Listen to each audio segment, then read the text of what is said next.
네, 우리 지역 주민들의 건강에 대한 궁금증 해결해드리는 우리 가족 건강주치의 시간입니다. 지난 11월 14일은 이 세계 당뇨의 날이었습니다. 실제로 많은 어르신들께서 고통받고 계시는 질환인데요. 흔하게 당뇨병, 당뇨합병증이라는 단어를 자주는 듣지만 정확하게 당뇨병이 무엇인지 설명하실 수 있는 분은 많이 안 계실 텐데요. 그래서 오늘은 이 당뇨병에 대한 여러분의 궁금증 자세하게 풀어드리는 시간 준비해봤습니다. 끝까지 저희와 함께 해주시고요. 또 방송 보시다가 이 당뇨에 대해서 궁금한 점 있으신 분들 저희에게 바로 연락 주세요. 내분비내과 전문의가 여러분의 고민 실시간으로 상담해드립니다. 그럼 먼저 오늘의 주치의 소개해드릴게요. 명지병원 내분기내과 이재혁 교수님 모셨습니다. 교수님 안녕하세요. 네, 안녕하세요. 명지병원의 이재혁입니다.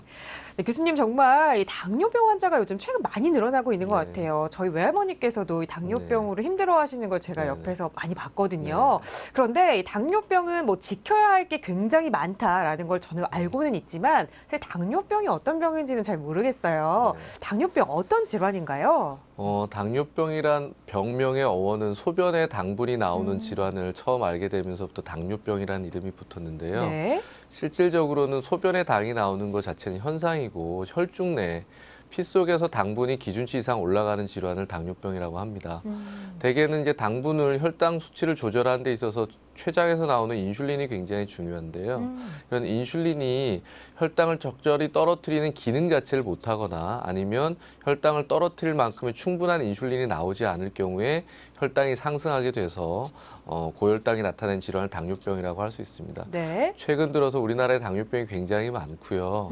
2011년도 국민영양조사 통계를 보면 30세 이상의 인구에 있어서 330만 명 정도가 당뇨병에 노출이 되어 있고 네. 향후 2050년이 되면 한 600만 명 정도가 당뇨병에 노출이 될 수 있을 거라고 해서 굉장히 흔하지만 굉장히 중요한 병이 됐다고 생각할 수 있습니다. 네, 정말 많은 분들이 앓고 있는데 제가 또 이런 소리를 들었어요. 당뇨병 초기에는 자기가 당뇨병인 걸 알지 못한다라는 얘기도 들었었는데 그렇다면 이렇게 처음에는 자각하기도 힘들다면 예방하는 게 굉장히 중요할 것 같거든요. 그렇다면 원인이 무엇인지를 좀 살펴봐야 할 것 같아요. 네네네. 많은 분들이 단 걸 많이 먹어서 걸리는 건가요? 이런 네. 질문하시거든요. 네네. 당뇨병은 아직까지 원인이 100% 밝혀져 있지는 않지만 일단 유전적인 요인이 일부 존재합니다. 네. 그 말은 유전자가 정확하게 당뇨병 발생을 일으키는 유전자가 딱 밝혀져 있지는 않지만 부모님 중에 또는 직계 가족들 중에서 당뇨가 있으면 그 후손들 또는 동반 가족들이 당뇨 유병률이 훨씬 더 높거든요. 예를 들어서 부모님이 다 당뇨병이 있을 경우에는 당뇨병 발생률이 없는 분들보다 20, 30% 늘어날 수 있습니다. 그래서 그런 유전적인 소인이 있는 경우에 후천적으로 여러 가지 악화 요인들이 동반되면 당뇨병이 생길 수 있다고 보여집니다. 네. 대표적으로 이제 나이가 드는 거겠죠. 당뇨는 만성 노화 질환이기 때문에 나이가 들면 당뇨 유병률이 훨씬 더 늘어납니다. 아까 국민영양조사 통계를 말씀드렸지만 60세 이상의 당뇨 인구는 네. 4명 중에 1명이거든요. 그래서 노인들이 되면 혈당 조절이 더 어렵고 이런 유전적인 소인이 있는 데다가 나이가 들고 또한 최근 들어 이제 영양 상태가 굉장히 좋잖아요. 네. 음식이 굉장히 많아지고 또 생활이 편리해지다 보니까 운동을 많이 못 하게 되고 또 현대인들이 굉장히 바쁘게 살고 스트레스가 많다 보니까 이런 생활적 스트레스가 많아지고 이런 것들이 종합이 되면 결국 이제 살이 찌는 거죠. 비만이 생기고 네. 특히나 복부 비만, 배가 나오고 내장 비만이 많아지면 이런 것들이 종합이 됐을 때 당뇨로 이제 진행한다고 할 수 있겠습니다. 네, 사실 이 후천적인 원인들만 많이 알고 계시는데 유전적인 원인도 굉장히 중요하다. 또 이 후천적인 원인들도 네. 비만이 굉장히 많은 영향을 미친다라는 말씀해 주셨으니까요. 여러분이 체중 관리에도 좀 신경을 쓰셔야 할 것 같아요. 네, 방송 보시다가 전화 주신 시청자분 계십니다. 바로 연결해서 고민 상담해 보도록 할게요. 여보세요? 여보세요. 안녕하세요. 예, 안녕하세요. 오늘 네. 어떤 점 궁금하신가요? 네, 고양시 사는 임종성입니다. 예, 반갑습니다. 나이는 66세고요. 네, 네, 옛날에 현직 공무원에다 나와가지고 지금 네. 쉬는데 현직 공무원할 때 좀 회식 때 약주를 좀 많이 하거나 식사를 하면 어떤 때 당이 있다고 그래요. 네. 그래서 소변 검사하면 당이 조금 있다고 그래요. 그 신체 검사 때요. 그래서 이제 그걸 좀 선생님한테 말씀드려보고 싶고 네. 단 걸 좀 제가 조금 좋아하는 편인데요. 단 음식을. 단 걸 많이 먹으면 정말 당뇨병이 걸리는 건지 그것 좀 알아보고 싶어서 전해드렸습니다. 네네. 네, 일단 당뇨는 한 번의 혈당 검사 가지고 당뇨를 진단할 수 있는 건 아니고요. 일단은 음주를 했다든지 과량의 칼로리를 먹게 되면 일시적으로 혈당이 올라갈 수 있습니다. 네. 근데 그것만 가지고 당뇨를 진단을 할 수는 없고요. 네. 공복 상태의 혈당과 식후 2시간 혈당 그리고 최근 3개월간의 혈당을 반영하는 당화혈색소라는 혈액 검사를 통해 가지고 당뇨의 상태를 진단해 볼 수 있습니다. 네. 당분을 많이 먹었다고 무조건 당뇨가 생기는 건 아니지만 네. 당분이 많은 음식들은 칼로리가 높고 쉽게 살이 찌기 쉽거든요. 그럴 경우에는 장기간 과량의 당분이 많은 음식을 먹게 되면 그로 인해서 혈당이 상승할 소인은 있다고 판단됩니다. 네. 네. 네, 선생님 더 궁금한 점 있으신가요? 네. 그래서 당분이 많은 음식물을 섭취하면 좀 조심해야 되나요? 네, 일단은 살이 찌기 쉬운 대표적인 식품들이 탄수화물이 많은 식품들이에요. 그래서 네네. 체중 조절을 위해서라도 당분 섭취량을 지금 드시는 것보다 조금 조절하시는 게 궁극적인 이제 당뇨가 생기는 원인 중에 비만이 중요하다고 말씀드렸잖아요. 그래서 네네. 당분을 과량 장기간 많이 복용하게 되면 결국은 비만해지기 쉽습니다. 그런 네. 경우에는 결국 당뇨로 진행할 수 있기 때문에 네. 영양소의 균형 있는 섭취가 중요하다고 생각됩니다. 네. 네네. 감사합니다. 앞으로는 이 단 거 조금 줄이시고 건강한 식단으로 식사하시기 바랄게요. 네, 오늘 전해 주셔서 감사합니다. 고맙습니다. 네, 선생님 감사합니다. 네. 네, 계속해서 이 내용 조금 더 살펴볼게요. 이 앞서서 당뇨병 환자들 중에 자신이 당뇨병인지 모르는 환자들도 네. 많다 이런 말씀을 제가 네. 드렸는데요. 그래도 아무래도 질환이다 보니까 몸에서는 조금 반응을 보일 것 같거든요. 이 당뇨병의 증상 어떻게 나타나나요? 일단은 혈당은 진단하는 기준이 따로 있죠. 당뇨병 진단 기준에. 그 진단 기준을 넘어섰다고 해서 대부분 증상이 생기는 건 아닙니다. 네. 대개는 흔하게 이제 만성 피로라든지 이런 증상으로 병원을 내원을 많이 하시는데 대부분의 많이 높지 않은 혈당 당뇨병 환자들은 증상이 별로 없다고 생각하시면 되고요. 네. 혈당이 300, 평균 혈당이 200, 300 높이 올라갈 경우에 이런 고혈당에 의해서 허기가 자주 지고 다뇨, 그러니까 물을 많이 먹는 거죠. 소변도 네. 많아지고 그런 상황이 지속되면 체중이 많이 줄어드는 증상이 나타납니다. 그런 증상이 나타난 당뇨병 환자들은 혈당 상태가 굉장히 높다고 이해하시면 되고 빨리 병원에 가셔야 되고요. 네. 대부분 증상이 없는 질환이다 보니까 위험 요인이 있는 분들은 선별 검사를 하도록 권고를 하고 있습니다. 그래서 보통 40세가 넘어가신 분들 중에서 직계 가족들, 부모나 형제들 중에 당뇨가 있으신 분들이라든지 허리둘레가 기준치를 넘어가는 복부 비만이 있다든지 또는 고지혈증이 있다든지 고혈압이 있다든지 이런 분들은 당뇨 선별 검사를 해보시는 걸 권장해드리고요. 임신성 당뇨가 있었던 분들도 40세 이후에 당뇨 발생률이 높기 때문에 그런 분들에게 있어서도 당뇨 선별 검사가 중요하다고 하겠습니다. 네. 근데 앞서서 이 200, 300 정도의 혈당 수치가 되면 정말 높은 수치다라는 말씀을 해주셨는데요. 그렇다면 이 혈당 수치가 어느 정도를 넘으면 당뇨병이다라고 진단을 하게 되는 건가요? 네. 일단은 혈당은 음식에 따라 아까 질문을 주신 분과 마찬가지로 음식을 먹은 시간, 음식 종류에 따라서 수시로 올라갔다 내려갔다 할 수 있습니다. 그래서 하루에 수십 번씩 변하게 되죠. 그래서 진단을 위해서는 일단 적어도 8시간 내지 10시간을 금식한 상태에서 공복 혈당을 재보셔야 되고요. 네. 정상은 99까지가 정상이고요. 126을 넘어가면 당뇨를 의심해 볼 수 있습니다. 그래서 2번의 무작위 공복 혈당이 126을 넘어가면 당뇨병 진단을 할 수 있고요. 또 음식을 먹고 나서 혈당이 올라갔다 잘 해소가 되면 상관이 없는데 2시간 이후에 혈당이 200을 넘어가면 당뇨를 강력하게 의심해 볼 수 있습니다. 네. 혈당은 수시로 변동을 하기 때문에 이런 전체적인 혈당의 평균값을 구하는 수치가 많은 환자분들이 병원에서 검사를 해보시는 당화혈색소라는 거거든요. 그래서 당화혈색소 수치가 6.5%를 상회하게 기록하게 되면 그것만으로도 당뇨 진단을 할 수 있습니다. 그래서 3가지 카테고리죠. 공복혈당, 네. 식후 2시간 혈당, 당화혈색소 이 어느 것 중에 하나라도 기준치를 넘었으면 당뇨병 진단을 할 수 있다고 하겠습니다. 네, 이 혈당 검사를 하는 게 딱 한 번이면 되는 줄 알았는데 네. 이 정확한 당뇨병 네. 진단을 위해서는 조금 여러 번 네. 시간을 투자하셔서 검사를 하셔야 할 것 네. 같아요.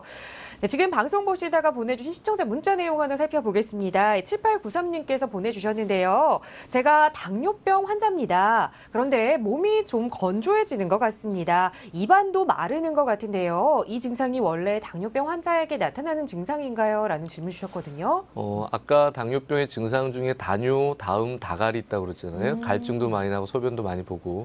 단 이런 증상은 혈당이 높을 때만 나타난 증상입니다. 그래서 내가 혈당이 당뇨가 있지만 혈당 조절 상태가 비교적 양호하고 혈당이 많이 높지 않은 경우에는 구강 건조라든지 갈증이 나는 경우가 흔하지 않습니다. 네. 대신 당뇨병 환자들은 몸이 좀 건조해지기가 쉬워요. 그러니까 피부 같은 것들이. 그래서 겨울철에 보습을 잘 하셔야 되고요. 입마름이나 이런 것들이 혈당이 비교적 양호할 때도 생기는 증상이면 복용하고 있는 약제라든지 다른 원인들에 대해서도 한번 평가를 해보셔야 될 것 같아요. 네, 이 본인의 이 당뇨, 이 혈당 수치에 따라서 이게 네네. 일반적인 증상이 될 수도 있고 조금 심각한 증상이 될 수도 네네. 있네요. 그렇다면 이 검진 받고 계시는 이 전문의 선생님과 반드시 꼭 상의를 한번 해보셔야 할 것 같아요. 또 저희가 일반적으로 당뇨는 한 가지다라고 알고 있거든요. 그래서 저는 오늘 새로운 사실을 알았어요. 이 당뇨병에도 여러 종류가 있다고요? 네네. 일단은 혈당이 올라가는 원인은 인슐린이란 몸에서 나오는 호르몬의 기능 이상이거나 부족 때문에 생기는 거거든요. 네. 근데 이런 시작점이 어떤 건지에 따라서 원인을 나눠볼 수 있고요. 대개는 소아나 청소년, 비교적 젊은 연령대에 생기는 당뇨병 중에 인슐린 분비, 췌장에서 인슐린이 나오게 되는데 네. 췌장이 여러 가지 원인에 의해서 망가지는 거죠. 어. 파괴가 되면서 인슐린이 어느 순간 갑자기 안 나오게 되는 일형 당뇨가 있을 수 있고요. 대개 우리나라 환자들의 한 98%를 차지하는 이형 당뇨병이란 것이 있습니다. 이형 당뇨병은 초기에 인슐린은 잘 나오지만 비만이라든지 여러 가지 질환 원인들 때문에 이 인슐린이 호르몬이 기능을 잘 못하는 거죠. 네. 어려운 말로 인슐린 저항성이라고 하는데 그런 기간이 오랫동안 지속되다 보면 그걸 해결할 수 있는 인슐린 분비량이 못 쫓아가서 생기는 이형 당뇨. 대부분 성인들이 생기는 당뇨라고 볼 수 있고요. 네. 그 외에는 이제 췌장염, 술을 많이 먹는다든지 다른 원인들 통해서 췌장염이 반복적으로 생겨서 인위적으로 췌장 기능이 떨어져서 생기는 뭐 기타 당뇨병도 있을 수 있고요. 아까 잠시 언급을 해드렸지만 네. 여성분들이 이제 임신을 하게 되면 호르몬 변화들 때문에 임신하는 기간 동안만 혈당이 올라가는 경우들이 있거든요. 네. 그런 경우를 임신성 당뇨라고 합니다. 대개 임신성 당뇨는 당뇨 가족력이 있거나 임신 전 체중이 너무 과다했을 경우에 그럴 경우에 발생하는 경우가 흔하게 있고요. 보통은 24주에서 28주 사이에 당뇨 검사를 해보게 됩니다. 그래서 임신성 당뇨가 있었던 분들은 임신이 종료되면 대개는 당뇨가 없어지는데 네. 아까도 잠깐 언급을 해드렸지만 40세 이후에 당뇨 발생률이 다른 임신성 당뇨가 없었던 분들보다 좀 높기 때문에 주의를 하셔야 되겠죠. 네, 임신 기간 동안 이 당뇨 증세를 보이셨던 분들은 이 연세가 드시면서 네네. 40대 이후에 만성 당뇨로 이어지지 않도록 더 적절하게 네네. 운동과 이 식사 조절을 하셔야 할 것 같아요. 근데 많은 분들께서 이 당뇨병이 무섭다 하시는 이유가 그 대표적인 이유가 바로 당뇨 합병증 네네. 때문이잖아요. 네.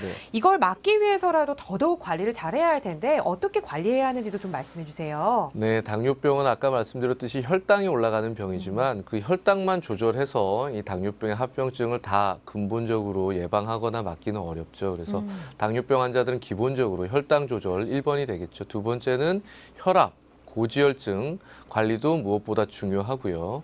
그리고 무엇보다 중요한 거는 금연을 하셔야 됩니다. 네. 기본적으로. 그래서 혈당, 혈압 조절, 고지혈증 관리 거기에 따라 추가적으로 생활 습관 중에서는 흡연까지도 영향을 줄 수 있기 때문에 금연을 하시고요. 네. 혈압이나 혈당, 고지혈증의 조절 목표는 환자분이 가지고 있는 개별적인 상태에 따라서 조금씩 다를 수 있습니다. 그래서 진료받고 있는 주치의 선생님과 내가 조절해야 되는 혈압의 목표와 고지혈증의 목표 그리고 혈당의 목표를 잘 상의하셔서 그 목표에 충분히 도달할 수 있도록 관리하시는 게 중요할 것 같습니다. 네, 사실 이 혈당이나 혈압을 주의해야 한다는 것은 많은 환자분들이 알고 계시지만 이 금연을 해야 한다는 사실은 그냥 쉽게 네. 여기실 수 있는데요. 이 점도 굉장히 중요하다는 거 꼭 기억해 주셨으면 좋겠네요.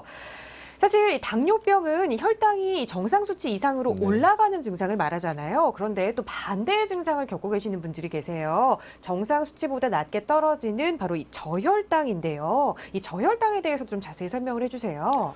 네, 혈당은 우리 몸에서 굉장히 중요한 에너지원이거든요. 그래서 적정 수치를 유지하지 못하고 너무 높거나 낮게 되면 다 문제가 일어날 수 있습니다. 그래서 보통은 공복 혈당 기준으로 80 또는 뭐 식후 혈당이든 피 검사를 통해서 혈당이 80 밑으로 떨어지면 저혈당이라고 대개는 얘기해 볼 수 있고요. 네. 그 이후로 떨어지는 수치에 따라서 증상이 다양하게 나타납니다.